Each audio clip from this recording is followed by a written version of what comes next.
मथुरा में दिखाई दिया गुरु पूर्णिमा महोत्सव का अद्भुत परंपरागत संगम।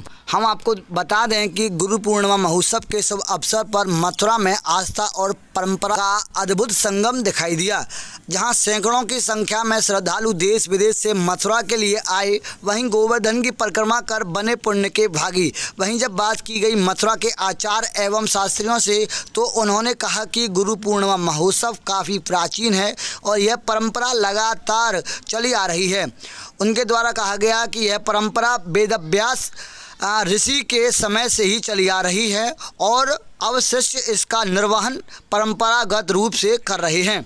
आप देख सकते हैं मथुरा में किस प्रकार से हजारों लाखों की संख्या में श्रद्धालु आए हुए हैं और इस परंपरा का निर्वहन कर रहे हैं, जिसके विषय में जानकारी देते हुए आचार्य राजेंद्र नाथ चतुर्वेदी एवं पंकज शास्त्री जी ने बताया और कहा कि यह एक अद्भुत संगम है। जैसा कि आज गुरु पूर्णिमा है, तो उसके महत्व के बारे में बताएं, किस प्रकार से महत्व है?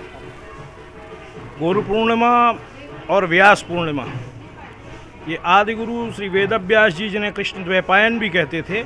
एक समय में भगवान कृष्ण के नाम से दो अवतार हुए, भगवान वासुदेव कृष्ण जिन्हें योगेश्वर के रूप में जानते हैं, और भगवान कृष्ण द्वैपायन जिन्होंने वेद को 4 भागों में विभाजित किया, 18 पुराणों की रचना की, श्रीमद् भागवत की रचना की। तो आदि गुरु के रूप में अपने अपने गुरुओं के प्रति पूजा भाव, उनके प्रति श्रद्धा, इस भाव से इस व्यास पूर्णिमा गुरु पूर्णिमा का महत्व है। इसमें जो भी व्यक्ति अपने गुरु के दिए हुए मंत्र को विश्वास के साथ जपता है, उसका आध्यात्मिक कल्याण अवश्यंभावी है।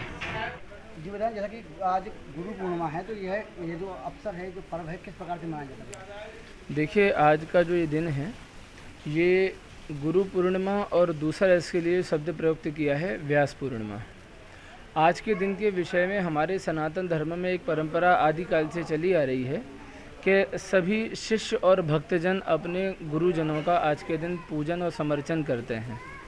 और उसके पीछे भावना ये है कि वैसे हमारे यहाँ गुरु के लिए केवल एक दिन नहीं है, पर केवल पूजन का ये दिन है। बाकी तो हमारे सनातन धर्म में शिष्यों के लिए गुरु नित्य वंदनीय हैं, और ये शब्द भी आपने कई बार सुना होगा, नित्य वंदनीय।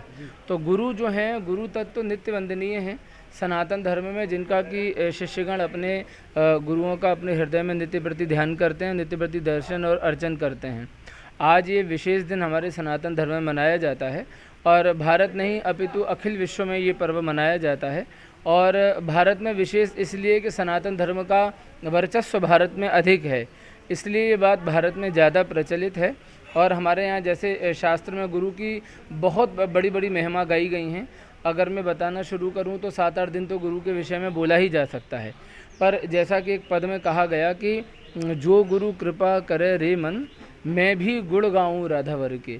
तो गुरु जब कृपा करते हैं तो कोई भी व्यक्ति भगवान की ओर अग्रसर होता है। जैसा कि हमारे शास्त्रों में कहा गया है कि महताम कृपया यावत भगवान दयिष्यति, जब महापुरुषों की और गुरुओं की कृपा होती है तब भगवान दया करते हैं।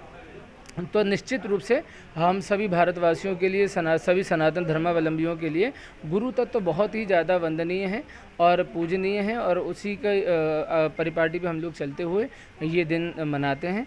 और आज समग्र भारत में और ब्रज में तो खास आज ये पर्व मनाया जा रहा है। तो हम अपनी ओर से अध्यात्म गौ सेवा मिशन ट्रस्ट परिवार की ओर से और आपके सभी दर्शकों को आज के दिन की मंगलमय शुभकामना और बधाई देते हैं। जय श्री कृष्ण। जैसा कि आप भी आचार्य हैं और आपके भी सैकड़ों शिष्य होंगे, तो क्या कहना चाहेंगे आप युवाओं को? देखिए, युवाओं के लिए मुख्य संदेश वही है कि भारत में आज के परिप्रेक्ष्य में जो सनातन धर्म की हानि करने का जो बहुत बड़े बड़े तत्व षड्यंत्र साजिशें कर रहे हैं, और ये बात स्पष्ट रूप से बोलना ज़रूरी है, जो विधर्मी हमारे धर्म को कहीं ना कहीं नुकसान पहुंचाने का प्रयास करते हैं, चाहे वो फिल्म इंडस्ट्री से जुड़े लोग हों और चाहे वो और विधाओं से, आप तो सभी जानते हैं। तो युवाओं को कम से कम इतना जागरूक हमारे धर्म के प्रति इस समय रहने की आवश्यकता है कि कोई भी व्यक्ति अगर हमारे धर्म पर कोई भी प्रकार का कोई भी आक्षेप करने की कोशिश करे या हमारे धर्म को नुकसान पहुंचाने की कोशिश करे, तो उसे मुंह तोड़ जवाब दिया जाना चाहिए। ये हमारा संदेश आज के दिन पे है।